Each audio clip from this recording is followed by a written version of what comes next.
Okay, I'm smiling for like 5 seconds before the video in the hopes that the thumbnail is decent. So anyway, welcome back. Day 5, week 5. Time's really flying. It's crazy. We're like halfway through the term somehow, and we're all still, more or less alive, and that's a good thing. Today we're talking about negotiations. We're talking about some of the power relationship involved in those negotiations, and we're not going into tons of depth about how to negotiate, within a business or within politics or anything like that. We're really just looking at on-the-job negotiation, especially at the start of a job. So negotiating for the benefits or the flexibility or the situation or even the money that you need in order to accept a job. So we're not necessarily looking at all the negotiations that go on down the road. That's going to be more we talk about at the end of this term, but this is kind of our first look into what does that negotiation actually look like, especially on the front end of a job offer. So here we go. What is a negotiation? You always got to start with the definitions, right? The key element here is that there has to be some sort of goal involved in a negotiation. Like arguing with somebody is not a negotiation if you're just arguing to be obnoxious, which is what most of us do when we argue, turns out. The key element is the goal, and you want to reach some agreed upon decision, right, with the other party involved. The goal is not necessarily to win at any cost either, and we'll talk about why that is, especially in a couple of weeks. We're going to come back to that. So keep that in the back of your mind, right? Like the goal is not to throw away everything to win, because there's always a cost involved with that win. But ideally, both parties get something out of negotiation. They both walk away feeling like they got a decent value. And that can be tricky because remember, we don't like to lose things. So how do you make sure that both parties get to win? Well, let's find out. Katie Schonk researched this and came up with some, practical information about negotiation. Often we think about it as, one and done. This is my one shot at the start of a job, negotiate or else, right? And there is some truth to that, but the reality is, like I said, especially we'll get into this later in the term, there are ongoing negotiations that happen potentially every day in your career. So if you lose that first window, don't worry about the door being closed forever, right? That's called a mixed metaphor. There will still be possibilities. But it is important to think about that sort of beginning negotiation that you do, because that will also set the stage and the tone for the work that you do after that, not just what you negotiate for, but how you approach your colleagues and how you approach the work that you do. So as you're looking at accepting a new job or potentially looking at picking up a new job down the road, depending on where you're at, you want to be thinking too about that arc of your career, like where is it headed, where are you headed, and what is it going to take to get there? Because that's the kind of stuff you're negotiating for. It's not just that I need more money. It's that I want the responsibilities that are going to lead me to my next job, or I want to be able to work on the projects that will allow me to prepare to do this new kind of skill work in the future, or I want to have, this kind of team building, experience so that I can go out there and be a manager in the future, and so on and so forth. So negotiating job duties is just as important as any other negotiation you do. Negotiating for things like tuition assistance, so if you can't maybe get a raise, like, well, maybe there's something else you could get that sort of equates to a raise, or maybe there's training or skill development, professional development that's an opportunity for you, right? So I want that in the back of your mind. Like I said, we're going to come back to that especially in a couple of weeks, but be thinking about the other things you can negotiate for, not just the pay when you start a job, because that's often what we think about when we think about negotiations on the job. So still with this question, what is a negotiation? Well, they're not exactly poker games, even though you might feel like it's a question of who's going to flinch first, right? What's the tell the other person has? And part of that's because it becomes very clear right away if you're not negotiating because you're trying to serve yourself in some way, if you're just negotiating for the sake of it, if you're just trying to grab as much money as you possibly can, or if you're not actually interested in reaching some sort of agreement with the other side. That usually becomes clear, and then that sort of wipes away any hope of negotiations being positive.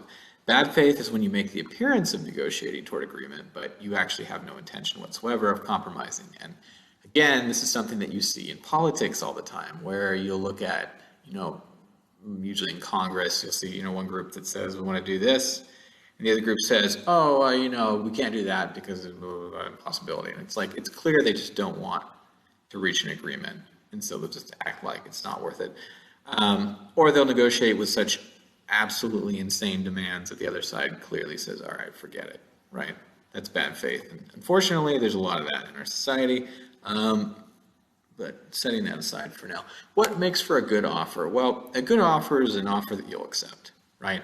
An offer that you feel is good, something that you feel is fair, something you feel is generous. Those are all good offers. You're just looking for something that doesn't feel like a loss. Good offer depends on the difference between how you envision your value of the organization and how the organization sees it. In fact, that's really where your negotiations lie in general. In theory, you want to hit somewhere past that middle, right? Because that's a win. If you hit in the middle, it's a tie. If you get more than that, it's a win, right? So somewhere between 0 and infinity, you're trying to get over that halfway point. Although over halfway to infinity is still infinity, as my son will tell me. So some terminology here to help us talk about this. One thing you're going to be thinking about is what's called the resistance point, or the RP. And what that is, it's actually really 2 points, but it's the highest point that an employer will go to, right? So it's the highest amount that somebody might offer you to start a job or for a promotion or something like that. Or it's the lowest point that an employee would accept, okay? This is the point at which you walk away. And you can see on this chart, again, there's 2 different resistance points. There's your resistance point, I'm not going any lower than this, and there's the hiring person or the manager's resistance point that says, I'm not paying you any more than this, right? And in between those 2 resistance points, that's the room you have to work with in negotiation, okay? So if the offers that you're getting are below your own personal resistance points, then you might end up walking away, right? Although you should probably communicate that before you do. There's also what's called the zone of proximal agreement, or potential agreement. Depends on who you ask. And this is the area the 2 negotiating parties have to work with. So this is the point between those 2 resistance points, right? It's that space of negotiation. So for example, if your hiring manager is not going to hire you for $60K and you don't want to work for less than $50K, then that's your ZOPA, right? Your zone of potential agreement is between $50,000 and $60,000. So you can see on this lovely chart, RP, ZOPA, RP. It's also what's called the BATNA, or the best alternative to a negotiated agreement, which apparently calls him Batman to help you negotiate if you use this signal. This is essentially your plan B. So this is what happens if you refuse an offer. Like if you get an offer that's below your resistance point, it's outside of the zone of potential agreement, then this is your walk away, right? Like if I have a job already and I'm looking at a new job and they say, well, we'll hire you for this amount, and that's the same amount I'm currently making, I'm probably not going to take that job. That's probably below my resistance point, right? Because my best alternative is just to stay in my current job. Like, oh, well, if you're just going to pay me the same amount I'm already making, I'll just do my current job because it's easier than starting something new. So for example, if you can't live on less than $50,000, that's your walk away line, that's your resistance point. And the hiring manager offers you $45K, then you say, all right, I can't live on that. I'm sorry. I like this job, but it's not enough for me. I can't do it. Then you walk away. That's your best alternative.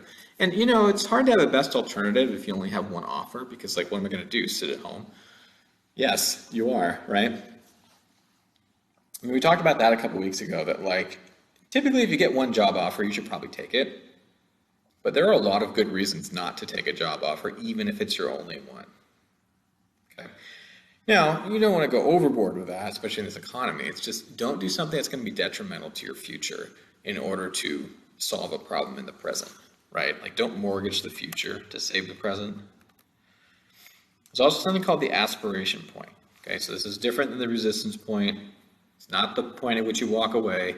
It's the value that you're hoping to get out of the negotiation. And it should be reasonable. It should be doable, right? Like if I go into a negotiation, I say like, I want to walk away from this making $100,000. Well, for the teaching jobs and that sort of thing that I'd be looking at, that's unrealistic. And they're just going to laugh at me and say like, no, we don't pay teachers that much in this country. And I would say that's fair. You shouldn't, right? We're all terrible people. But that's not a good aspiration point because there's no way I'm going to get that, right? But if my aspiration point is like, oh, I want to make 80,000, I mean, that's within the realm of possibility, even though they're probably not going to pay it out either. You can be ambitious, but just don't be crazy with it. And this is where you want to do your homework, right? You want to research the industry and find out what is available to people in this field. Like, is this a realistic number to go after? Do I need to change my aspiration point? What is it that I can ask for without being laughed out of the meeting? And part of this is about deciding what the other side's best alternative to a negotiated agreement is. Can you guess at that? Well, usually their best alternative is to hire the other person, right, that they were interviewing, or other people that they were interviewing. Because typically, the ball is kind of in the court of the employer these days. Like, they have a lot of power because they can say, well, we like you, but we also like these other two people almost as much as you, and we can pay them a lot less than you if you ask for some ridiculous number, right? So you have to sort of think about, well, what leverage do I have if I can very easily be replaced by somebody else? Maybe I want to be careful about, the ballpark in which I ask for gigantic pay increases. So maybe your aspiration point is up here, far beyond your resistance point, but it should have a limit within the realm of, I'm not going to offend somebody else by saying this number out loud.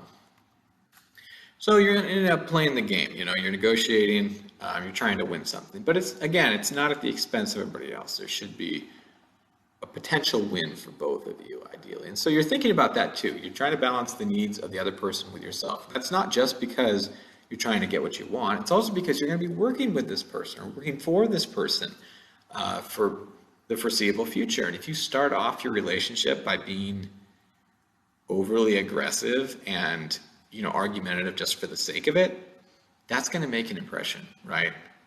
They're going to look for ways to distance from you or get rid of you after they get you, right? Like, being promised a high salary and then being the first to get laid off in 6 months is not cool, right? So don't create antagonism from negotiation if at all possible.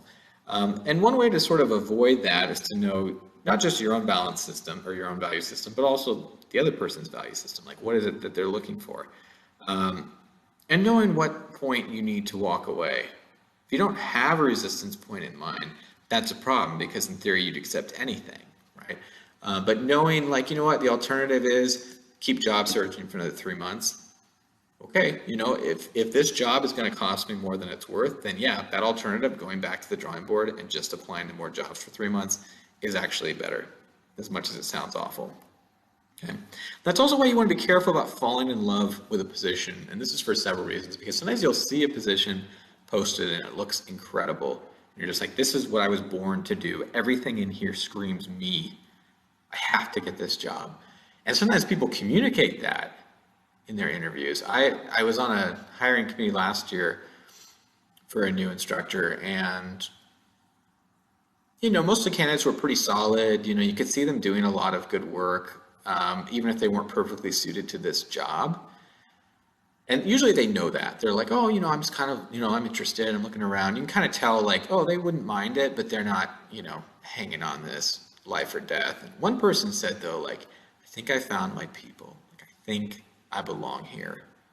And I was kind of nodding, like, yeah, great, and thinking the whole time, like, you're the first one we've interviewed, and I already know you're, like, the bottom of my list.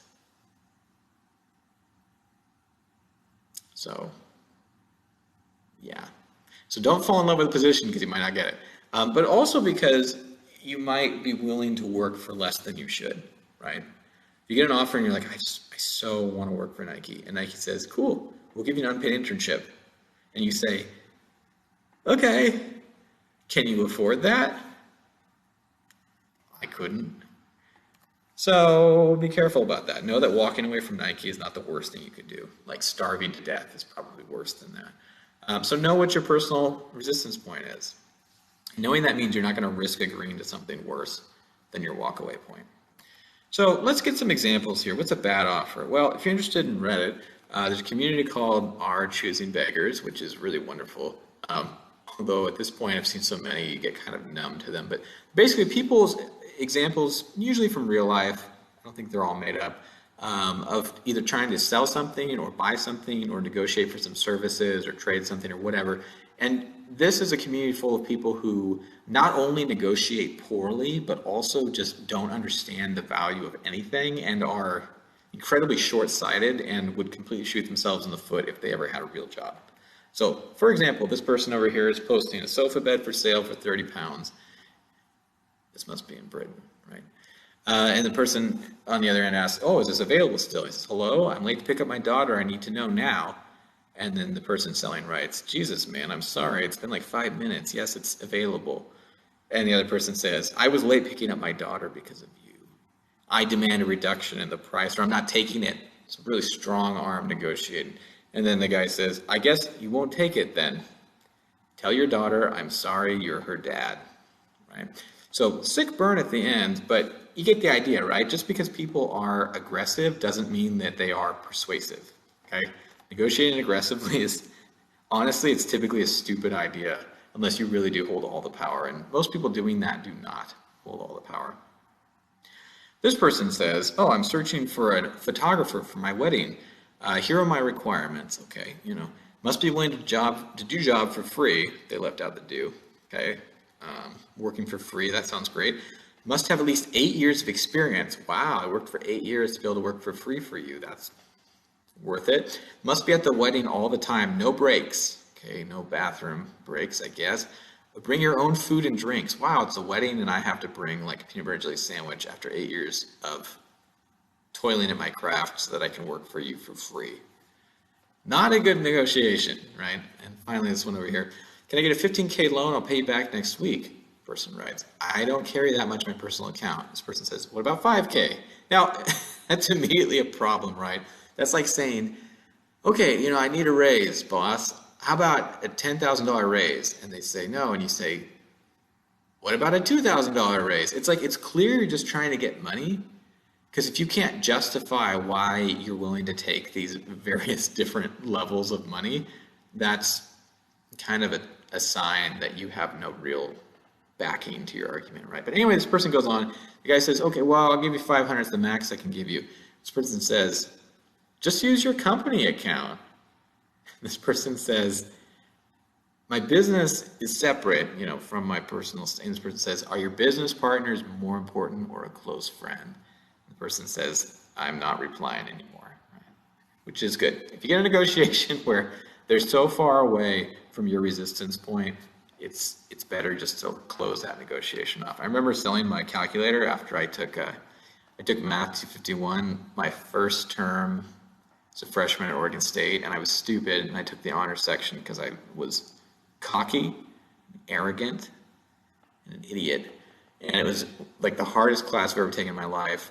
So at the end of the term, I was like, okay, no more math ever. So I sold my TI-89 Titanium, which was a beauty of a calculator, but I sold it to somebody and I told him, like, oh, you want to buy it for $100? He's like, sure. So we met up and I was like, I told you 100, but I paid like 150 for it. So can you just give me 115? And he was like, okay, and gave it to me. And so I think I won that negotiation. Although I never really talked to him again after that. So it might have cost us any friendship we would have had. So that was probably a really stupid thing to do, but especially since I can't account for where that $15 went. Nowhere. All right, being strategic. Should you tell your other negotiating party your secrets? Well, no, probably not. Should you reveal your resistance points or your best alternative? No, probably not, right? Because suddenly that gives them all the leverage to just say, okay, well then here it is at your resistance point.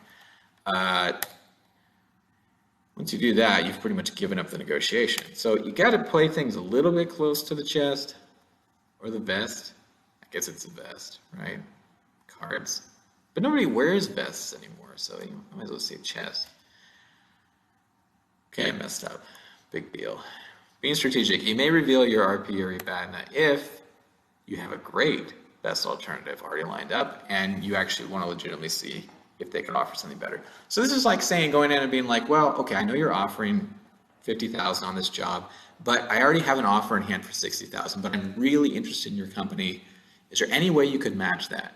Like, that's just being honest, right? That's just saying, like, could you do this? Because I am really interested in this company. And maybe they say, well, I'll go upstairs and yes, we can offer you 59. And maybe you take that or something, right? So in that case, it's okay to reveal because you do have like a walk away that's better. Or if you're just about to quit entirely, you could just say like, hey, this is my line. If you can't even make this line, then we're done here, right? So there are sometimes reasons to reveal your resistance point, but in general, you want to kind of keep that to yourself. Should you lie about your resistance point? Should you say, no, I've already got an offer on the table for 85K. I have to make at least 80K to make this worth it, you know, and you have no offer. Well, if you have the moxie to do that, I guess you can. But again, if anybody ever finds out about this, like your reputation is pretty much blown. So you got to keep in mind, it's not just about the money. It's about professionalism. It's about being somebody that people want to actually work with in the future and are not going to be skeptical of and mistrust and all that. So I really wouldn't do that. I wouldn't lie about your walkaway offer. Saying things like, that's my final offer, like you could do that if it is your final offer. If it's not and you lie about it, it's going to become clear very quickly if you keep negotiating and they don't offer you that. So be careful about bluffing. If you do bluff, you could lose that whole zone of proximal or potential agreement, and the whole negotiation falls with it, right?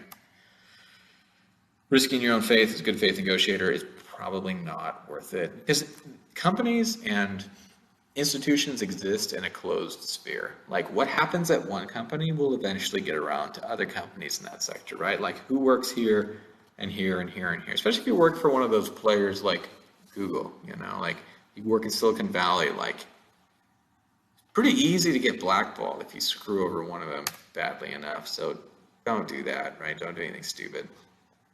Aspirations and realizations. Well, your aspiration point should be both a stretch and a possibility, like we mentioned earlier. It should be within the realm of possibility. Where do you get those values, though? How do you know what to ask for, what your real aspirational goal is? Well, you have to do your homework, right? And so there's always the job search sites, and the great thing about this is that even if they don't list a salary range for a position that you're applying to, often they'll give you an approximate expected range based on where it is and what the name of it is and some of the job duties and stuff. And you can sort of cross-reference those as well. You could search by equivalent name of the job or by region or whatever else, and you could say, oh, it looks like people are making this, you know, and people that have worked and have 3 years of experience are making this, and so on and so forth. So you have to do your homework. If you know the place, that's great too, if you have that insider knowledge, but it's unlikely you will. Sometimes job postings are really helpful and they'll actually put a salary range on there. Like when I applied for this job, there was a salary range right on there, but it was such a broad range that I was like, I think this is for like all jobs like this. I don't think that's for this job actually. But be careful with the aspiration point. If you're too low of an aspiration point, you can cost yourself a ton of money down the road. Unfortunately, these things are exponential, right? And if you're too high, it could cost you the job or the negotiation. So you really have to think about, like, what would I be happy with? So you can look at comparators and say, oh, it looks like most people in this job, in this place, with this much experience make this much. And that's great, but if you don't need to make that much, that doesn't have to be your aspiration point, right?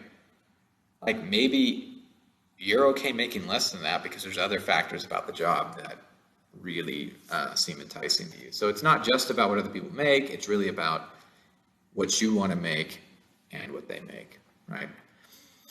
What does it mean to be happy? Probably not being constantly frustrated by your job is part of that. All right, I want you to analyze this negotiation. It's a 3-minute video, and it's kind of an interesting negotiation for a couple of different reasons. So go ahead and click on that. If you're not holding the slides in front of you, open up the slides and then click on that, or, you know, type in this address into the bar. Yeah, we don't type addresses anymore, do we? Those are the old days. All right. Pause and come back. All right, that was a good pause. So in that video, what did the guy do right? What did he do wrong in his negotiation? And in that situation, what would you do? Or what would you have done differently? How would that have looked for you? I think he made a couple of mistakes. I think you did some things right. Pluses and minuses. Negotiation doesn't have to be perfect. It just needs to be done in good faith and, recognizably aiming towards the goals that you need as far as job satisfaction and salary and whatever else you're negotiating for. Now, when somebody gives you an offer, it's going to change everything that happens after that.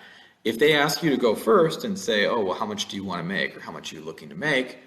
It can be tricky to know what to ask for, but it does give you a significant amount of power, right? Like going first gives you a lot more impact versus having them name a number. If you do have a good idea of kind of where you're negotiating from, then yes, you definitely want to go first and put a number out there. Because if you know that their limit is 75K and your limit is 50K, you can put a number out there that's like 70K and just see what they do with it, right? If you have no idea how high they're willing to go, that can be kind of tricky. If you don't have a good idea of that space, sometimes the other person will just go first, right? The hiring manager will say, well, here's what we're looking to pay. And often they will go first because they do want to set what's called the anchor, first of all. And the anchor is very interesting because that's the number from which all negotiation will sort of approach, right? So if they say like, well, everybody else we've hired for this role, we're paying $60,000 to. And you say, should have spoken first, right? Then every negotiation piece after that is relative to $60,000. Like, there's no way to suddenly be like, oh, I was thinking like 100K, right? This is too far from the anchor. And now that they've set the anchor, you're kind of stuck. And that's what the anchoring effect describes. It says whatever number comes out first becomes the new standard from which further negotiation relates. Like, there's no way to get around that. It just creates something that you're stuck to. If the other side anchors first, you can try to re-anchor, as it's called, and try to move the anchor, but you have to be able to justify why you're moving it that far, right? All right, here's a quiz for you. Guess the number of gummy bears visible in this image. Okay, don't count them. You can count them, but just try to guess in a few seconds, okay?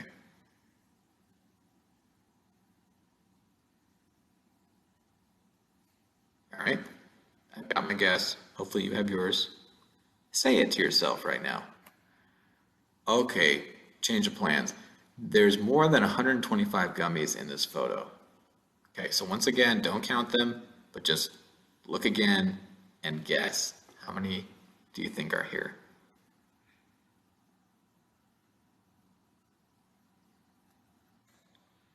Oh man, sorry, I was messing with you again. I have no clue how many gummies were in that picture, but the anchoring effect was present there. The number I gave you, that 125, changed all your guesses after that.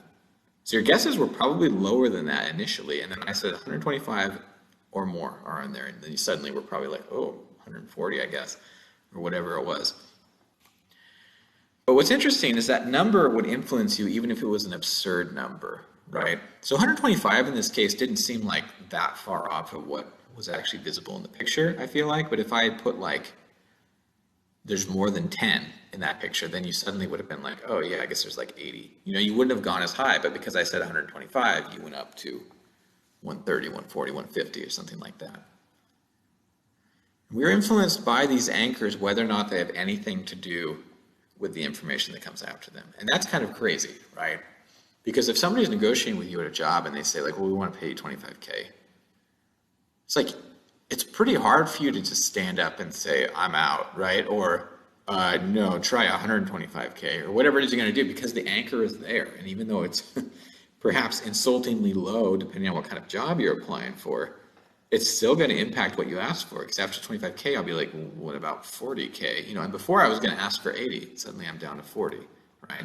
Even a random number thrown out does the same thing. And that's because System 1 takes this stuff in and says, oh, these numbers must be important. I'm being given information, and in my memory, I'm usually given relevant information. So this information must be relevant too. But I could have like spun a roulette wheel and just given you a number from that wheel, and it would have impacted your thinking, even though it's completely random. So studies have actually shown. And so the anchoring effect means that we get a value.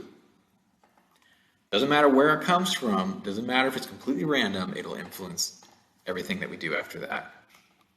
And that's kind of crazy. So we use these anchors, these number, fake anchors or real anchors, basically, to adjust our heuristics or our problem-solving abilities, right? And help us make good guesses.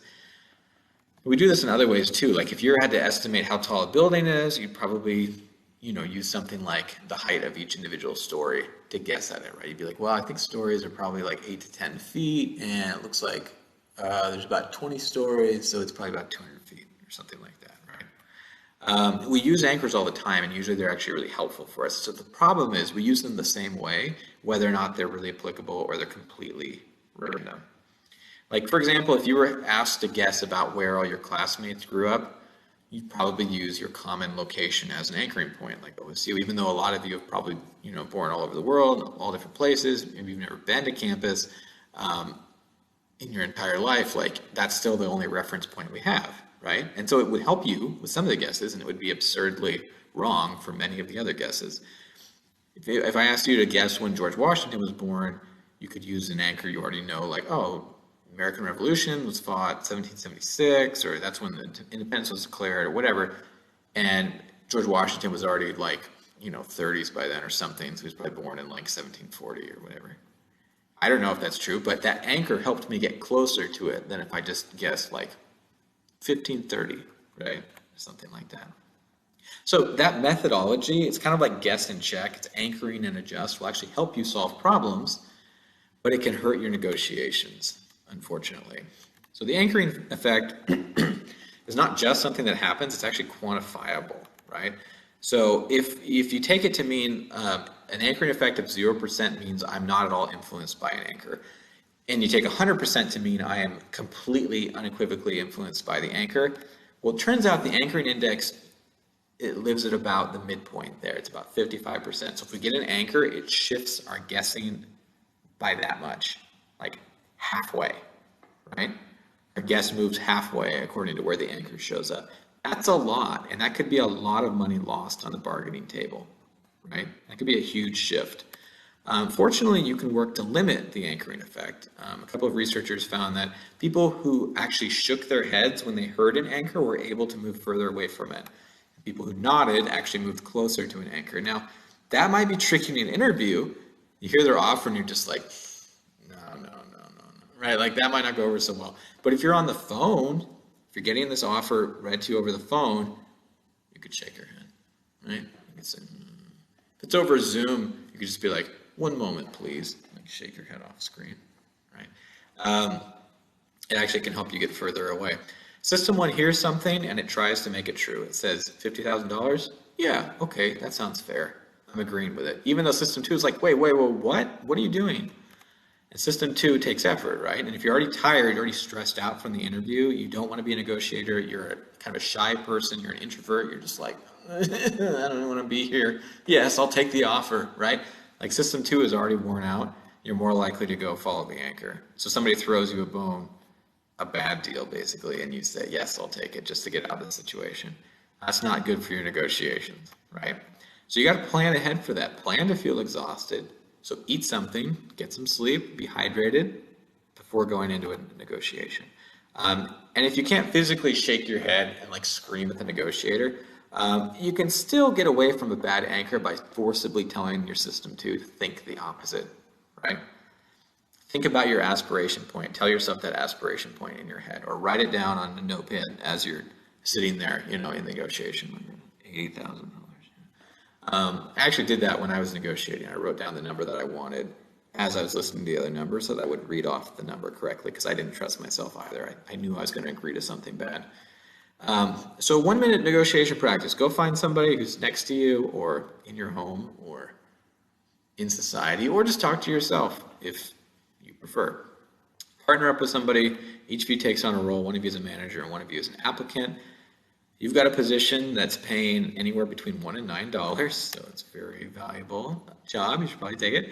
Manager, if you're the manager, your goal is to hire the applicant and to hire them for $4 or less. If you're the applicant, you're trying to accept a job. You don't really want to walk away empty-handed, and you want to accept it for $6 or more. So go to it. Managers try to get the lowest value. Applicants get the highest. Take a moment. Take a minute and do that.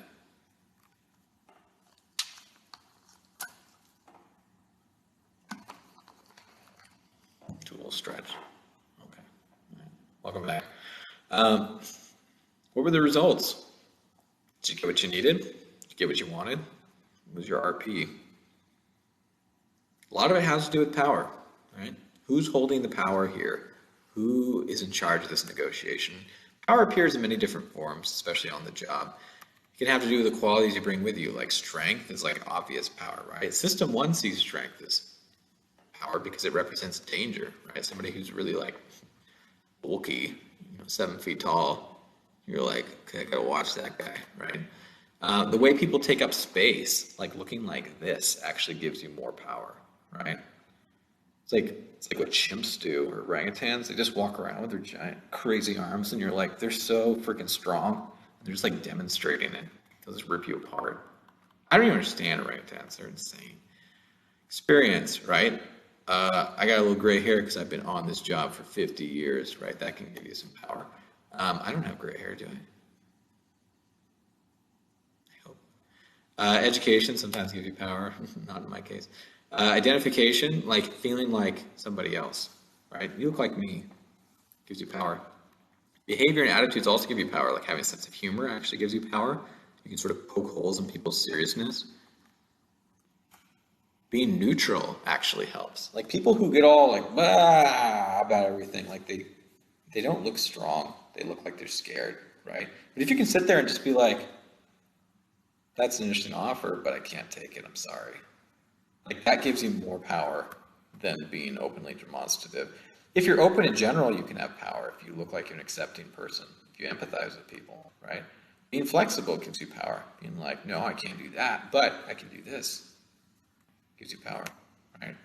What negotiation power did I have? When I applied to this job and when I interviewed for this job last year, I went in with a lot of education. Some people would say too much. I'm probably one of those people. With quite a bit of experience teaching in a college setting, although not necessarily in a college business, and identification, like people saw some part of themselves in me, most likely.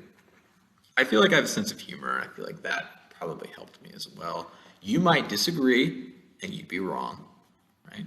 Authenticity, too. Like, people believe what I say. And I mostly believe what I say, so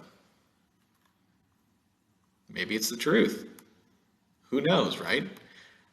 There was also a sense of need, like they had to hire somebody, so that's why I was there. If they didn't need somebody, then that interview would have looked different. What weaknesses did I bring in? Well, I didn't have a good walkaway offer because I was already trying to get out of my previous situation, and I was like, I will take a lot of jobs to get out of here because I did not want to stay.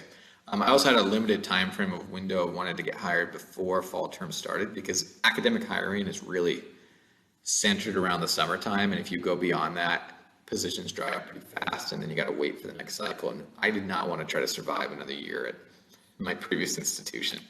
What kinds of power did I have? Well, Michael Scott power, I think. You can watch his negotiations and learn quite a bit about how power sometimes doesn't look like you'd expect. Let's go ahead and watch that if you would. What did I do last time I was negotiating? So not the last time, but the time before that. So when I was straight out of grad school and I was getting my first professional job, offer was listed at $43,000 and good benefits too. I got to be fair. I didn't negotiate, so my salary was $43,000, and that was okay. It was mostly because I didn't know you could negotiate, and it was sort of listed as this is what we're hiring somebody at, and I needed a job, so I did it. Was I dumb to not negotiate? I don't know. Sometimes you just need a job, and it turned out to be a pretty good job for a long time. My second professional job, like I mentioned earlier, the listed range of salaries was very broad. I looked at that and was like, well, there's no way they're paying somebody $80K to do this job. And this time around, like I said, I didn't have a good best alternative because I didn't want to wait for the next hiring cycle. I was really trying to accept a job. The first offer I got on the phone was $52K, and I thought, oh, that's so close to the bottom of the listed range. And in my mind, I'd been holding an aspirational point of $65K. And I was like, maybe that's a little high, but it's not outside of the realm of possibility. It's about halfway through this listed range. That seemed pretty reasonable to me. And so in my mind, even though the anchor was 52 that I was offered, my personal anchor was really 65.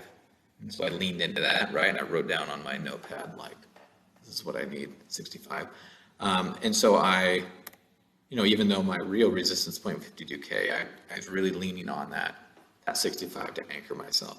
And I wanted to argue in good faith, so I wasn't trying to be insane, I wasn't trying to set something up that was totally unrealistic, but I still felt like the 52K was a bit of a low ball, and, I felt with my experience and all that, I wanted to get a little more than that, so I went ahead and wrote down my notepad 59. I was like, I'm going to ask for 59, because now 65 felt too big, but 59 felt like it was within the new anchor point. And then I was told, well, most people are getting about 56. I was like, why didn't you just offer me that in the first place? And then I was expecting it to just be, countered at 56, but they reaffirmed that they wanted me for the job. They were going to ask the team 59K okay, and it ended up being what I got. So I tried to get the impression that I was negotiating in good faith, but I also had that number written down. I was like, I need to make this. I thought we were going to meet halfway in the middle, and they ended up giving me what I wanted. So props to the team. You guys are great. It's nice to be paid. It's nice to get work. Oddly enough, the fact that I was going to be teaching negotiation made me actually have to consider my own anchor points and learn about this stuff. Because if I hadn't been told that was one of the topics that was going to come up this fall, I probably wouldn't have pushed that hard to negotiate. So oddly enough, they probably screwed themselves out of some money by putting that into my job description. But you know what I learned? Instead of saying, maybe just take what you can get, I went to, you should probably negotiate. But negotiate reasonably, right? You don't have to negotiate for money. You can negotiate for all kinds of other benefits or job focuses or all kinds of things, right? And working from home and all that kind of stuff. But be careful, because there's a part of you that's going to want to just agree with what's given to you. We all have that sense of agreement bias in this. It says we just want to be liked, we want to go with the flow. And some of us are affected by this more than others. A lot of us want to be in harmony with those around us, even if it's going to be, bad news like Alice and the Red Queen here. How much are you willing to rock the boat? Not much. It's hard to negotiate if you don't want to rock the boat. So write a script ahead of time. Write down what you're going to do and what you're going to say, and write down those numbers and stick to those numbers, because if they're there, you might actually do it, right? So add up everything the job offers beyond just the flat pay. Look at the benefits. As somebody who works for the state, I have really good benefits, and so I always factor that into a job, even when I'm interested in the pay numbers, right? Think about the positives, think about the negatives, think about something like, could I even do this job? Could I afford to do this job? Could I live on this salary? Could I manage this commute? Is it a good offer? Is it good enough for me? And at the end of that, hopefully you find some measure of success, because you didn't just get a job, you got a good deal. And you negotiated for a good deal. Or you were able to say no to it with no regrets. Want to know more about that? Some references on here. You should probably read Alice in Wonderland and Through the Looking Glass at some point in your life if you haven't, because they're terrific. And honestly, Through the Looking Glass is really a book about negotiation, because the whole premise is it's sort of like Wonderland is a chessboard, and I don't know, it's delightful. Just go read it. Okay. If you have questions, send them my way. Otherwise, happy negotiations. Don't negotiate if you have no power. Don't agree to something that you can't afford to agree to. Negotiations don't just have to be about money. Okay? Take it easy and negotiate well.